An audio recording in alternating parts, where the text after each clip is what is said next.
I'm 34 years old. My wife is 22 and has been the center of my world for the past 7 years.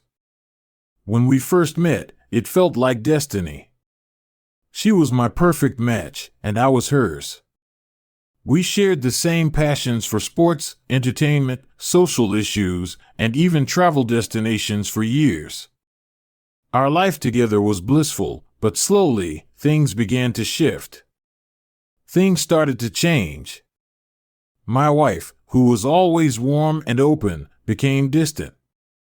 She even seemed a bit aloof. To give you some background, we've been together for 7 years. For 5 of those years, it was perfect. I felt like the luckiest man alive. She made me feel like I was her entire world, and she made me feel the same way about her. We had a great social life, often going out with friends. I would catch her looking at me with that special smile that always warmed my heart. She was my rock, my best friend, the one I knew I could always count on. We shared so many experiences, hiking, camping, visiting nature reserves, and cheering at football games. Our bond was something I never wanted to change. When I first laid eyes on her, I was captivated by her brunette curls, her radiant smile, and her kind nature. She always made me feel like I was special. We were living in a dream for over 5 years. Then things started to change, and it all seemed to begin. When her new manager arrived at her workplace, I'll call him Mike. At first, my wife would come home and talk about Mike. She'd say he was funny and had a way of making everyone feel good. I have to admit I was a bit surprised because usually she'd ask me about my day first, but now Mike was the first topic of conversation. I initially brushed it off, thinking it was just excitement about someone new at her job. After all, she'd been working with the same people for years, so a fresh face was bound to create a little buzz. Weeks went by, and I started noticing more changes. My wife became increasingly distant and secretive. She was working late more often, which I didn't mind at first since she had always had an active social life. Then something happened that really bothered me. We were supposed to visit a close friend, David, who had just been diagnosed with a serious illness. My wife had always been incredibly empathetic and supportive. I was sure she'd be there without hesitation. The evening of our visit came, but my wife was running late from another work outing. I called her several times, but there was no answer. I sent texts, but still nothing.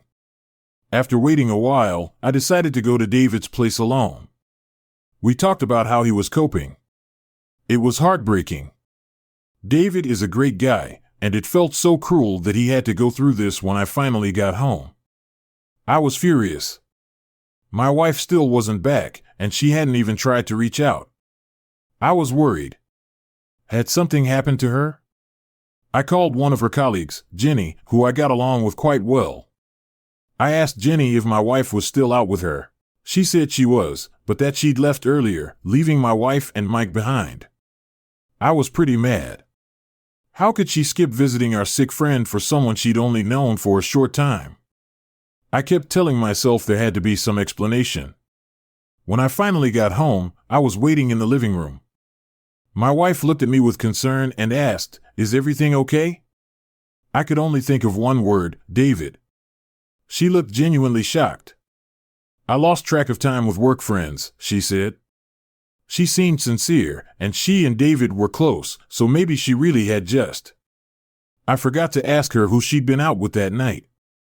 She mentioned the usual names, Jenny and Sophie. I asked her if Mike was there, and she said yes, almost as an afterthought.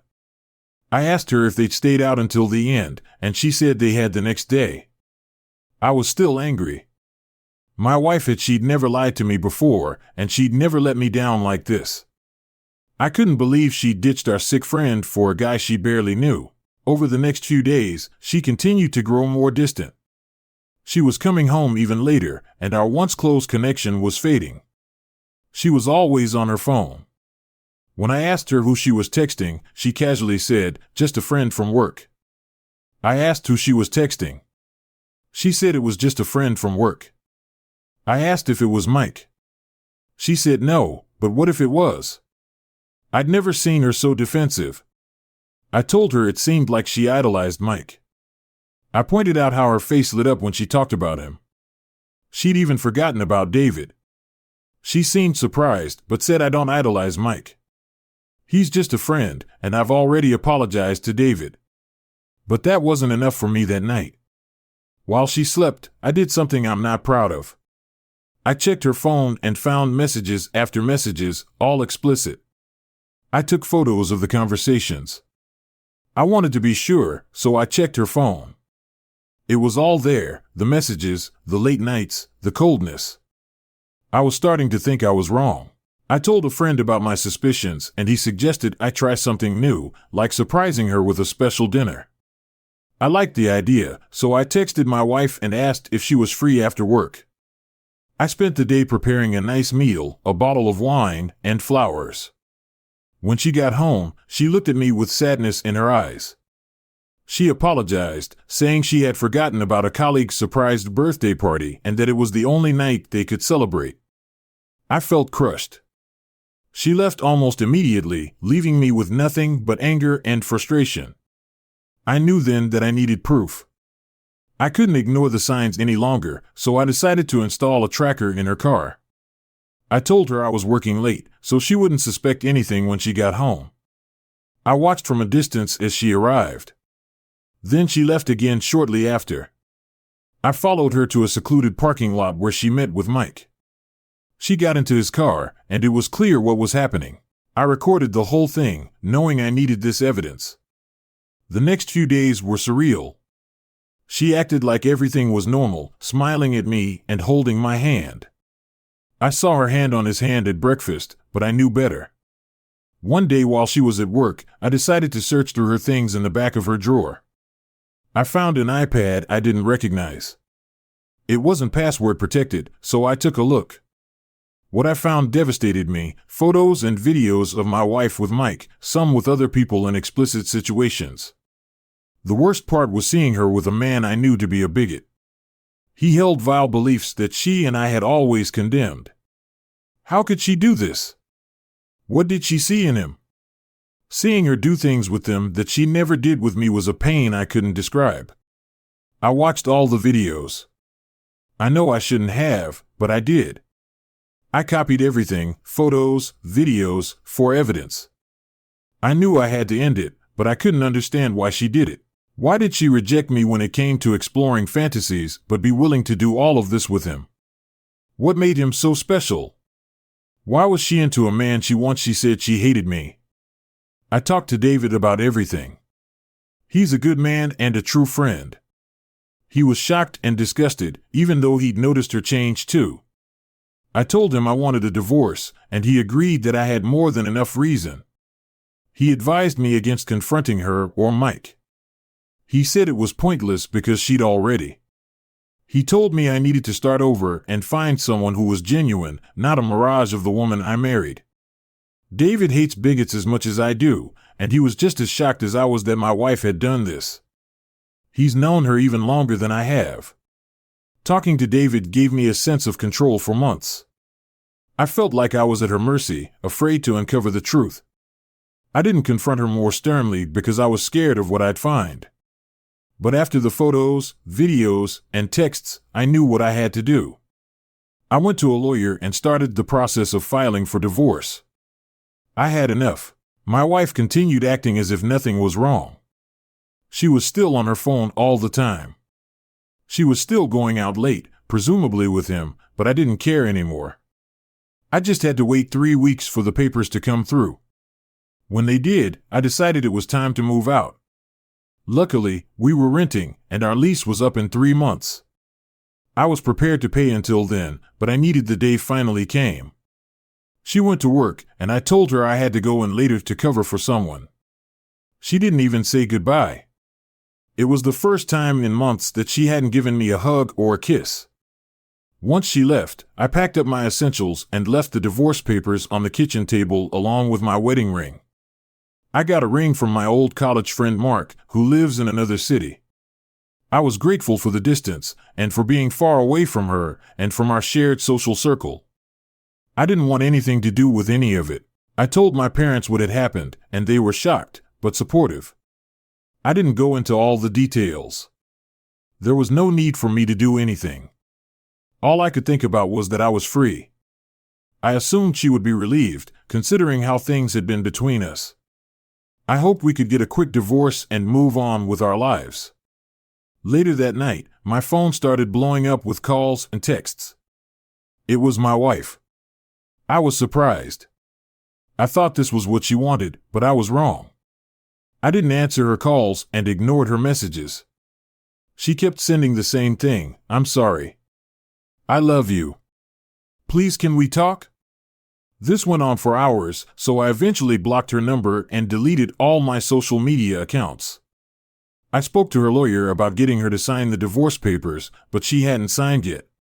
She did contact me through email, though, so I kept that line open because I still wanted the divorce. She sent another email apologizing and saying we needed to talk. I replied that I just wanted the divorce. She responded that she needed time to think about it. I spoke to my lawyer about getting her to sign the divorce papers, but she hadn't signed yet. She did contact me by email, though, and I kept that line open because I still wanted the divorce. She sent another email apologizing repeatedly and saying we needed to talk. I replied that I didn't want anything to do with her and that I just wanted the divorce.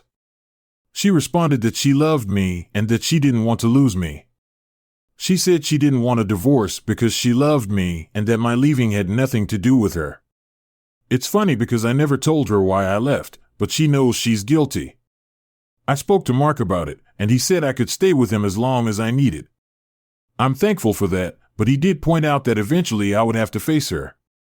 He said I left without getting answers, and no matter how hard I tried, I'd eventually need to. I told him I disagreed. Why should I talk to her? She didn't care about my feelings for months. She cared about her sick friend, David, but she didn't care about me. So why should I give her the time of day? I know I'm being stubborn. I'm also angry that she's trying to reconcile. I honestly thought she would have signed the papers and moved on with him. Now I'm even more confused because she's insisting on meeting. I talked to my therapist about it. I've been really good through all of this. I told her about the affair, the photos, the videos, everything. I mentioned that my wife wanted to meet before signing the papers. My therapist was really blunt. She said that when you left without telling her why, deep down you wanted her to plead, to worry you. You kept telling yourself she wouldn't care, but deep down you wanted her to care. You wanted her to feel the pain she caused you. Meeting her now might mean giving up some of your control. She was right. She added that if you do decide to meet, you'll have to ask some difficult questions. Even if you don't like the answers, you still have questions and you're not moving on. You're running away because you're scared that the last 7 years were a lie. As I said, she's blunt. That was 2 days ago. My wife is still in on the meeting before signing anything. I've talked to my parents and close friends about it. My dad said I could try to force her to sign, but that could take months. He suggested that if she's willing to sign after a talk, it might be worth it. Mark agreed, so I've decided to meet her to tell her I'm nervous, but it's not just me. How should I approach this? What should I ask her? Should I be open or guarded? I'd love any advice you can give me. Life got in the way for a while after living with Mark for a while. I realized that I needed to return to where I used to live. Mark was great, but it was time to go back and face things head on. My soon-to-be ex is still in our old house, so I rented a flat just outside of town. I told her that I was coming. I went back, and she seemed happy about it. However, I made it clear that I wouldn't be living with her. She tried to suggest that we could sleep in separate rooms, but I refused. I also made it clear that I wouldn't be telling her where I was staying, despite her attempts to find out. Despite everything that had happened, we both still wanted to meet. We arranged to meet at a neutral location, a beach where there are people around, but not too many, in case things got heated, which I definitely didn't want. I decided to meet outside, just the two of us. I also decided to record the conversation before the meeting. I emailed my soon-to-be ex with a set of ground rules. I told her that if she didn't abide by them, there would be no chance of reconciliation. The rules were straightforward: answer every question. I have to be honest. I can't deflect answers. I can't say it just happened or I'm not sure. I want detailed explanations. If she storms off without answering all my questions, it's over. There will be no reconciliation. Even if. The truth is, it hurts. Don't be late. If you're not there, there's no chance of reconciliation. We met at the agreed-upon place and time. Afterward, I went back to my flat. The next day, I caught up with some friends. They treated me with a kind of sympathy, almost like I was David. I understand why I got a lot of hugs and support, which I appreciated. But it was clear that word of our breakup had spread. I wondered how they knew, since I had only told a few people. My ex must have told her family and friends. The news spread, but it seemed like people didn't have all the details. They didn't know about the texts, pictures, and videos. My ex didn't even know I had them. She thought I left because of the time I spent with Mike. She had no idea about the real reasons. I talked about the upcoming meeting with my therapist. She told me to ask certain questions to understand what happened better. I'll explain more about that later. The day of the meeting came, and although I had been nervous before, by the time it came, I was a wreck, not because I wanted her back, but because seeing her would inevitably bring back memories of him. I was afraid I'd lose my focus and control.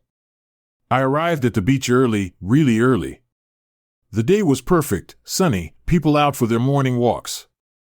I'd chosen a good spot. Then, out of nowhere, I saw her walking toward me, smiling. She looked great, dressed up for the occasion. She seemed a bit worn out and stressed, though. I felt no sympathy. When she got to me, she tried to hug me, but I held out my arm to stop her. She seemed to understand, so we sat down, and she tried to make small talk, but I wasn't interested. I had my phone recording, so I started with the questions. When did you first kiss him? The first week of May. When did you first sleep with him? The same day, the Friday. Where did you ever do it? In our bed. Does it matter? I looked at her and reminded her of the email she had agreed to answer everything. She began to tear. She admitted that it happened several times, including in our bed. Apparently, our neighbor saw him but assumed he was just a colleague. She kept apologizing, but I motioned for her to stop. I continued with my questions. Did you tell him about me and us being married? Yes, but it all felt like a blur at the time. Then I asked the question my therapist had advised. When you first met Mike, how soon did he start asking about me? What do you mean? It's simple. When you two talked, what did he ask about me? I wanted to know how long we'd been married and whether we were happy. After a pause, she answered that he did ask about our marriage and if we were happy. Why didn't that strike you as odd? You met this guy and he's immediately asking personal questions about your marriage. I didn't think it was strange. I thought he was just being generally curious. I pressed on with more questions, leading up to the most painful ones. I wanted to confront her about the videos and pictures, but I eased into it with a different approach. I brought up the recent racist attack at a local store, knowing her history and values. I asked, did you hear about the incident last Thursday? What happened? The bigots attacked a shopkeeper and trashed his store, spraying hateful graffiti everywhere. That's awful. Yes, it is. I can't stand racism. Can you? She looked at me confused, and then it hit her. She realized that I knew about the pictures and videos. She started crying again, this time for several minutes. I pressed further. Why would you even go near men like that? She asked, visibly shaken and struggling to compose herself. It's not what it looks like or what you think. What am I supposed to think? What was it about this man that made you disrespect everything we believed in and abandon your friends and treat me like dirt? She was trembling and her face was red from crying. He was my new boss. He was charming and funny, and he made everyone feel good about themselves. A lot of women liked him, even when he first started. He had that aura, but when he started taking an interest in me, I felt special. It was like he chose me. I know you asked for honesty, so I'll be honest with you. When we started talking, he made it clear he was only interested in me. This was after just a few days. He had a way of making me feel good and making me feel seen. When he looked at me from across the office or gave me compliments, I felt like I was the only person who mattered. You liked that. I know it sounds pathetic.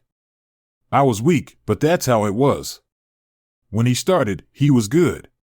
He had a confident air about him and a charismatic presence that drew people in. All the women in the office were talking about him. I never thought he would choose me, or you. Initially, I thought it would be harmless flirting, but he made it clear he wanted more. I was hooked. He became like a drug I couldn't shake off. I know it sounds pathetic, but he gave me a confidence boost I hadn't felt before. He kept telling me I was the one, that I was special, and I believed him. What was it about you that made him feel like you were the one for him? I know it's not what you want to hear, but I'm being honest. I was attracted to him, and I think you can see that now. Did you think you were hiding it at the time? I thought I could keep it under wraps, but the more he complimented me, the more I liked it, the more I saw him, and the more I wanted to be around him. I wanted to feel special, like a queen. I know you treated me well, and I know I was lucky, but Mike was on another level. I got a thrill from knowing other women were jealous of me. I asked for honesty. I thought I was so lucky to have him, but as time went on, he changed, and so did I. I asked her what she meant by that.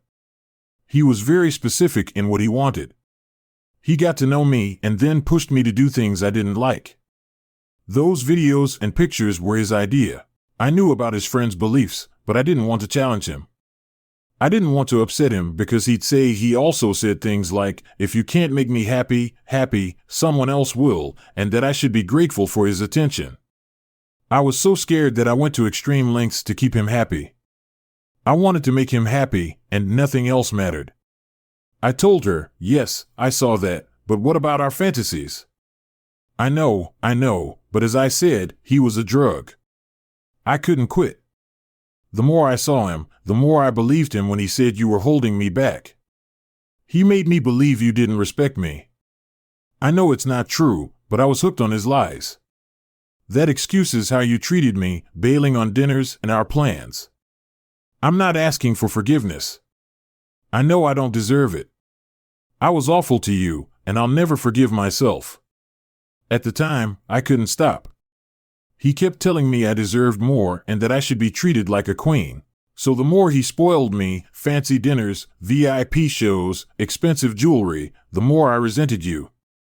He made sure to mention you and yours, so I called you out for your failures, and that's why I was cold towards you. I thought you were failing me, and he wasn't. I see now how wrong I was. She continued, it wasn't until I saw the divorce papers and the ring that something snapped in me. I know you don't believe me, but I ended things with Mike as soon as I saw those papers. I know I don't deserve any credit, but I'm truly ashamed of what happened. I can't imagine how much. I'm sorry I hurt you.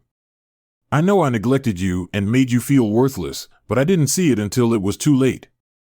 I'm ashamed that I chose such a vile man over you. I looked at her, and her answers were unexpected, but she seemed sincere. I replied, aside from the affair, do you know what the real problem is? You wanted the affair from the start because you felt chosen. You said he was a drug, but millions of people kick their habits. It's important to recognize that they have a problem and get help. You didn't, did you? You kept going, and the only reason you're here now is that I was your safety net, and now it's gone. No spouse can say I love you when you made them feel inadequate. She said she didn't, but you did for 11 months. You made me feel worthless. I was overeating, becoming more withdrawn, and losing myself while you were out every night, going to the gym, buying new clothes, and becoming when you came home, you looked at me with disgust. You wouldn't let me touch you, and you wouldn't even talk to me. All you gave me was abuse. Yes, mental abuse. Maybe you didn't realize it, but you did it. You made me hate myself. My best friend and soulmate made me hate myself. She was crying again. It got so bad that I was thinking of leaving. I couldn't say it, but you get the picture. She was crying heavily and apologizing repeatedly. I had to remind her that we were in public at the beach and people were watching. She took a few moments to compose herself, but she kept pleading. She insisted it was all Mike's influence that led her to treat me the way she did. I had one last question for her. Do you love him? No, I don't. I know you won't believe me, but I actually hate him as much as I hate myself. After hours of talking, she left saying she had told me the truth.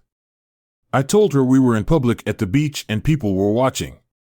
She took a few moments to compose herself but kept pleading. She insisted it was all Mike's influence that led her to treat me the way she did. I had one last question. Do you love him? No, I don't. I stayed at the beach, thinking about the possibility that she was groomed or manipulated. It made sense. She completely changed after meeting him. There was a reason my therapist wanted me to ask that question. Although she can't diagnose Mike, she believes he has sociopathic tendencies. That's why he asked about our marriage so early on. He had an agenda. He knew we were happily married. He made it his mission to break us apart. He wasn't interested in a single woman. There was no challenge there. But with my wife, he was controlling her, her friends, and her family. He turned her into someone she wasn't and made sure she acted against everything she once believed in. He turned me into a depressed loner.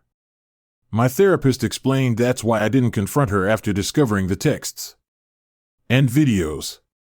I had been manipulated. Mike was pulling the strings, but my wife played along. Sociopaths like to control the narrative and make others suffer.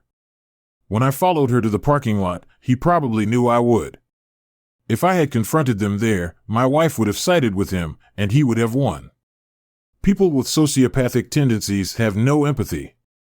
They thrive on seeing others suffer at their hands. Is there truth to this? I kept wondering how one man could come in with such authority and ruin lives. He was her boss, making good money in his 30s, but younger with a great physique and confidence that attracted women. Maybe my soon-to-be ex was right that she ended it. After I moved out, my neighbor told me that Mike kept coming around demanding to see her. He did this multiple times, as my wife said during our meeting. He also started acting like a physically abusive partner. My therapist said that sociopaths can't handle rejection, especially when they lose control. My wife dumped him, and he became erratic. Why? Because in the end, my wife chose me over him. Lucky me, he manipulated her for less than a year, and she still had the strength to end it. That undoubtedly derailed his plans. I contacted HR about my wife and him. It turns out others had already contacted HR as well. It seems word of their affair had spread. He left shortly after my wife and I talked. I don't know where he went, and I don't care. My wife also left the company before she could be pushed out, apparently. People aren't too happy with her behavior, especially her parents. She's staying with them now and relocating. She's getting help from a psychologist, which she definitely needs. I still talk to her family and our mutual friends. They keep suggesting I meet her again, but that's not happening. She needs to focus on getting better. Her family said that Mike really messed her up. The divorce will be finalized in a few weeks. I know. Some people thought she wouldn't sign after our meeting, but I had to go. I had to know why she did it. I needed answers. Do I feel better in a way? Yes. My wife was as honest as she could be. The pattern of the affair makes sense. My soon-to-be ex even asked if there was a chance of reconciliation someday. I admit I've thought about it, but even if she was a victim of a master manipulator, how can I trust her again? All out I can't compare him to my ex. I'd always feel like second best, no matter what she says. The moral of the story is that cheating is wrong. It damages the partner deeply. Cheaters are selfish. They only own up when they're caught or when divorce papers are left on the kitchen table. I certainly won't marry again. The affair has scarred me deeply. I still feel inadequate. I feel like I'm not good enough. I'm trying to move on, but I still struggle. I hate my soon-to-be ex for falling for him so easily and for letting him choose her. Why did it have to be her? These questions are pointless now because it's over. The damage is done, and it still hurts. I still have my job, and moving to the outskirts of town was a good choice. I'm not one of those people.